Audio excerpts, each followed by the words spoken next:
تمام اون سوالات جدی که من و هم نسلای من در ارتباط با هنر داشتن به کلی پاک شد. این که ما خواستیم نقاشی رو دوباره تعریف بکنیم به خاطر اینکه یک انقلابی ما رو حمایت میکرد به این معنا که خب یه چیز تازه باید داشته باشیم، انقلابه، باید یه حرکت تازه داشته باشیم. این فضا به کلی محو شد. الان هم در بازار اگر یک کمی شما واقع بین باشین، دو گروه دارن کار میفروشن و یک از اکشن تهران و گالری دارا و اینا، یک نقاشای قبل از انقلابن، یک کسانی که اخیراً در 10 سال اخیر شدن نقاش. تمام اون کسایی که سوال میکردن تقریبا محون یا تحقیقا، یعنی از دوران سازندگی که در واقع توی ایران شکل گرفت، خب درهای اروپا و آمریکا دوباره باز شد و کسانی که تمایل داشتن درست در همون مسیر حرکت بکنن آروم آروم قدرت گرفتند. در نتیجه دانشگاه هم متأثر از این جریان شد که حتما اونا درست‌تر میگن، حتما مسیرشون جدی‌تره.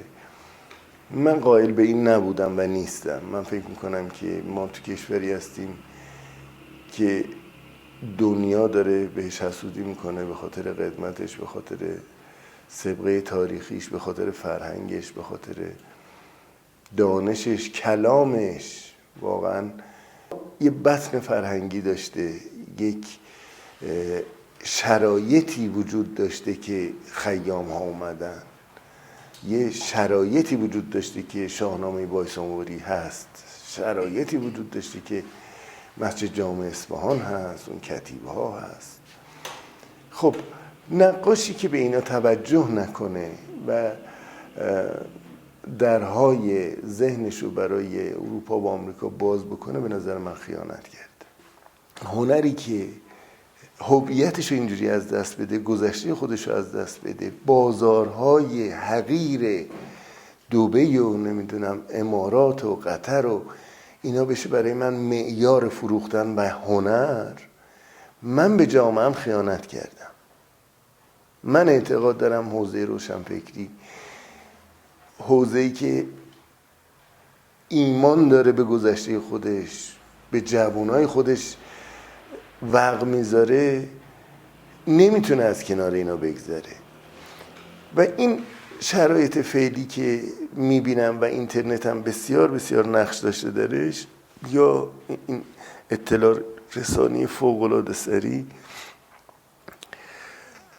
راه به جای نخواهد برد. یعنی وقتی یک شیوه تفکر وارد یه حوزه‌ای میشه، فلاسفه جدل میکنند. این جدل ما بین استدلالیون و اشراقیون 1000 سال اتفاق افتاد. این میگفت پای استدلالیان چوبین بود، پای چوبین سخت بی تمکین بود. اون یکی، میدونی همیشه این جدل وجود داشت. در دوره منورالفکرها تنها دوره‌ای بود که فلاسفه ما جدل نکردن. بلافاصله در آخر دوره قاجار هر کی رفت اروپا شد یک مدینه فاضله، هر چی داشت برداشته بود، هر چی داشت برداشته بود، هر چی داشت برداشته بود. و حتما اون درست بود. حتما عدم جدل باعث انحراف هنر شد. انحراف هنر به معنای واقعی، یعنی در هنر او خودشو نشون داد دیگه. لباس که بلافاصله شد کلا شاپو و معماری عوض شد، حیات مرکزی، چیزایی با اون زیبایی همش نابود شد. همش به خاطر اینکه هیچ کس وای نستاد بگه آقا آخه چرا اون درسته. میدونید که پاپ آرت اصلا چرا شکل گرفت در آمریکا؟ پاپ آرت اصلا به همین مسئله اعتراض داشت، منتها علیه مدرنیسم، مینیمالیزم بود، ساده کردن یه سطح آب یه سطح قرمز. میدونید روشنفکرها هم همیشه در واقع معترضن دیگه به این جریانات. دو تا شیوه برای مقابله با اینکه هنر الیت داره میشه اتفاق افتاد. یکیش کانسپچوال آرت بود، یکیش پاپ آرت، هنر مردمی. و اینکه ایده پردازی رو خب هر کسی میکنه، به خاطر اینکه از اینکه این بیننده ها از این نمایشگاه دارن میرن به اون نمایشگاه، از اون نمایشگاه، این در اتفاق در آمریکا افتاد. یعنی جایی که ما فکر میکنیم دیگه اگر اونجایی باشیم بده، من اعتقاد ندارم باید اونجایی باشیم، اما دو تا سبک مهم در هنر اتفاق افتاد که میخواست بگی که بابا هنر متعلق به مردمه، رو مردم باید تأثیر بگذاره و شیوه رو تغییر داد.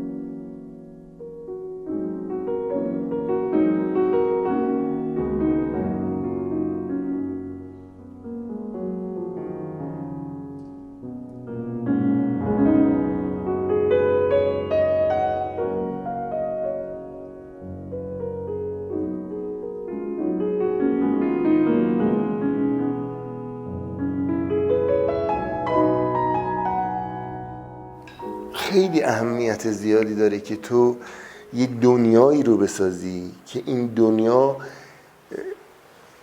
قطع کامل با دنیای جهان امروز نداشته باشه، ولی راه حل بده برای اینکه تو وارد یک فضای تازه تری بشی.